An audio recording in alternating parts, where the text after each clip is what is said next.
पहले हम कविता की पंक्तियाँ दोहराएंगे, उसके बाद मैं कविता का स्पष्टीकरण दूंगी।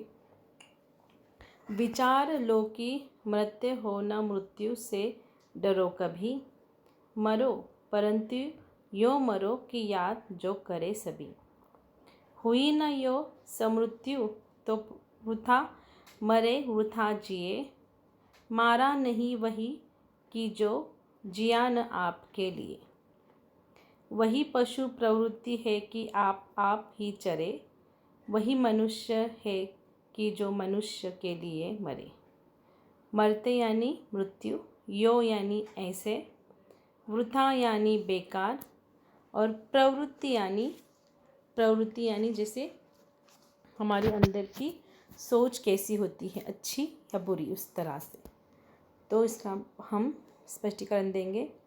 प्रस्तुत कविता हमारी हिंदी पाठ्य पुस्तक स्पर्श भाग 2 से ली गई है। इसके कवि मैथिलीश शरण गुप्त हैं। इन पंक्तियों में कवि बताना चाहते हैं कि मनुष्य को कैसा जीवन जीना चाहिए। तो आपको कभी अगर आशय स्पष्ट कीजिए ऐसा प्रश्न आएगा तो आपको ये ऐसी 2 पंक्तियाँ पहले लिखनी है कि ये कविता किस पे ली गई है, इसके कवि कौन है। तो ये शॉर्ट में एक वहाँ मैसेज लिखना है कि ये कविता पंक्तियों के ज़रिए क्या बताने की कोशिश की है। तो इसकी व्याख्या देखेंगे हम। कवि कहता है कि हमें यह जान लेना चाहिए कि मृत्यु का होना निश्चित है। हमें मृत्यु से नहीं डरना चाहिए। विचार लो कि मृत्यु हो न मृत्यु से डरो कभी, मरो परंतु यो मरो कि याद जो करे सभी। तो कवि कहते हैं कि हमें कुछ ऐसा करना चाहिए कि लोग हमें मरने के बाद भी याद रखें। जो मनुष्य दूसरे के लिए कुछ भी न कर सके, उनका जीना और मरना दोनों बेकार है। हुई न यो समृत्यु तो वृथ मेरा वृथ जिए, यानी वृथ यानी बेकार, यानी जो मनुष्य ने कुछ भी नहीं किया उसका जीना और मरना दोनों बेकार है। मरकर भी वह मनुष्य कभी नहीं मरता जो अपने लिए नहीं दूसरों के लिए जीता है, क्योंकि अपने लिए तो जानवर भी जीते हैं। वही पशु प्रवृत्ति है कि आप ही चरे, यानी पशु ऐसा होता है जो सिर्फ खुद को खाने के लिए मिल जाए, खत्म। पर हम इंसान हैं, हमें सोचने की ऐसी शक्ति है, इसलिए हमें अपने साथ साथ दूसरों का भी सोचना है। और हमें कुछ ऐसा करना है कि अगर हम मर भी जाएं तो हमें मरने के बाद भी लोग याद करें। तो कवि के अनुसार मनुष्य वह है जो दूसरे मनुष्य के लिए मरे, अर्थात जो दूसरों की चिंता करे, वह असली मनुष्य कहलाता है।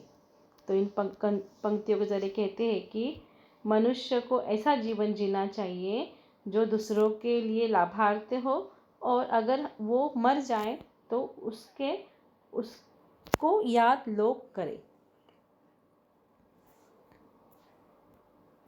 अगली पंक्ति देखेंगे हम लोग। उसी उदार की कथा सरस्वती बखानती, उसी उदार से धरा कुतार्थ भाव मानती। उसी उदार की सदा सजीव कीर्ति पूजती, तथा उसी उदार को समस्त सृष्टि पूजती। अखंड आत्मा भाव जो असीम विश्व में भरे, वही मनुष्य है कि जो मनुष्य के लिए मरे। शब्दार्थ देखेंगे। उदार यानी महान, श्रेष्ठ। बखानती यानी गुणगान करना। धरा यानी धरती। कृतज्ञ यानी ऋणी, आभारी। सजीव यानी जीवित। कूजती यानी करना। अखंड यानी जिसके टुकड़े नहीं किए जा सके, और असीम यानी पूरा।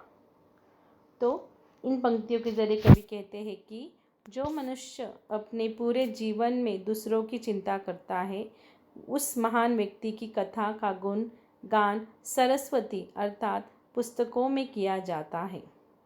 देखो यहाँ, उसी उदार की कथा सरस्वती बखानती, यानी पुस्तकों में किया जाता है। उसी उदार की धरा कुतार्थ भाव मानती, यानी पृथ्वी भी उस धरा की कुतार्थ यानी ऋणी है जो मनुष्य ने दूसरों के लिए कुछ किया है। पूरी धरती इस महान व्यक्ति की आभारी है। उस व्यक्ति की बातचीत हमेशा जीवित व्यक्ति की तरह ही की जाती है और पूरी सृष्टि उसकी पूजा करती है। कवि कहता है कि जो व्यक्ति पूरे संसार में अखंड भाव और भाईचारे की भावना में बांधता है, वह व्यक्ति सही मायने में मनुष्य कहलाता है। जैसे अखंड आत्मा भाव जो असीम विश्व में भरे, वही मनुष्य है कि जो मनुष्य के लिए मरे। यानी अखंड यानी कभी न उसके कभी टुकड़े नहीं होते हैं। वो जो एक व्यक्ति है वो अपने मन में कोई ऐसी भाव नहीं रखता है और दूसरों की मदद करता है, ऐसे ही व्यक्ति कहलाने के लिए वो लायक है। शुद्धार्थ रतिन देव ने दिया करस्त थाल भी, तथा दिघीचे ने किया परार्थ अस्ति जाल भी। उसी नर क्षितिज ने स्वमास दान भी किया, सहर्ष वीर कर्ण से शरीर चर्म भी दिया। अनित्य देह के लिए अनादि जीव क्या डरे, वही मनुष्य है जो कि मनुष्य के लिए मरे। यानी देखो, शुद्धार्थ यानी भूख से परेशान, करस्त यानी हाथ से, परार्थ यानी पूरा, अस्थिजल यानी हड्डियों का समूह, अस्थिजाल, उनिशिर क्षितिज यानी उनिशिर देश के राजा का शिबी, सहर्ष यानी खुशी, शरीर चर्म यानी शरीर का कवच। तो यहाँ कवि एक पौराणिक कथाओं के बारे में उदाहरण देके हमें बताने की कोशिश की है कि जिन्होंने अपना पूरा जीवन दूसरों के लिए त्याग कर दिया है, जिस कारण उन्हें आज भी याद किया जाता है। भूख से परेशान रति देव ने अपने हाथ की आखिर थाल भी दान कर दी थी, और महर्षि दिघीचे ने तो अपने पूरे शरीर की हड्डियां वज्र बनाने के लिए दान कर दी थी।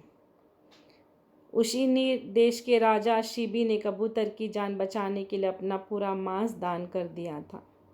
वीर कर्ण ने अपनी खुशी से अपने शरीर का कवच दान कर दिया था। और कवि कहना चाहता है कि मनुष्य इस नश्वर शरीर के लिए क्यों डरता है, क्योंकि मनुष्य वही कहलाता है जो दूसरों के लिए अपने आप को त्याग देता है। तो यहाँ कवि ने 2-3 उदाहरण दिए हैं पौराणिक में, यानी हमारे पुराने कथाओं में दिए हैं। यहाँ कि एक रति देव था, उसने अपने हाथ की आखिर थाली भी दान कर दी। यानी वो खाना खा रहा था तो वहाँ एक गौ माता आई, तो वो एक तो बहुत ही परिश्रम कर रहा था, वो उसने बहुत दिन से खाया भी नहीं था, वो खा रहा था। तो वहाँ एक गौ माता आ गई और उसने अपने हाथ का थाली भी उसको दान कर दिया। उसके बाद उसने महर्षि दिघीची का उदाहरण देके कहा है कि ये सच्ची घटना है कि जो महर्षि दिघीची है, उन्होंने वहाँ एक बहुत बड़ा संकट आया था। अभी जो लोग थे वहाँ, उनके पास हथियार नहीं थे, तो उसने अपने हड्डियों को उसने कहा कि मुझे मार कर मेरे हड्डियों का आप हथियार बनाओ और लोगों से लड़ो। तो उसने अपने आपको उस त्याग करके हड्डियाँ का वज्र बनाने के लिए उन्होंने दान कर दिया। उनिशिर राजा देश का राजा था, वहाँ शिबी ने कबूतर की जान बचाने के लिए अपना पूरा मांस दान कर दिया था। और जो वीर कर्ण है, उसने अपनी खुशी से अपने शरीर का कवच दान कर दिया था। तो इस प्रकार से उन्होंने 2-3 उदाहरण देके कहा है कि मनुष्य इस नश्वर शरीर के लिए क्यों डरता है। मतलब ये जो शरीर है वो नश्वर है, इसका तो नाश होने वाला ही है, तो इससे क्यों डरना है। हमें हमारी इंसानियत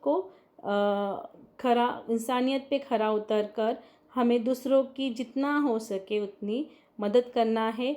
उसके लिए अगर हमें हमारे शरीर का त्याग भी करना पड़े तो हमें उसके लिए हिचक नहीं पैदा होनी चाहिए, मतलब खुशी खुशी से हमें उसका त्याग करना चाहिए। तो इस प्रकार से इन पंक्तियों के ज़रिए हमें बताने की कोशिश की है।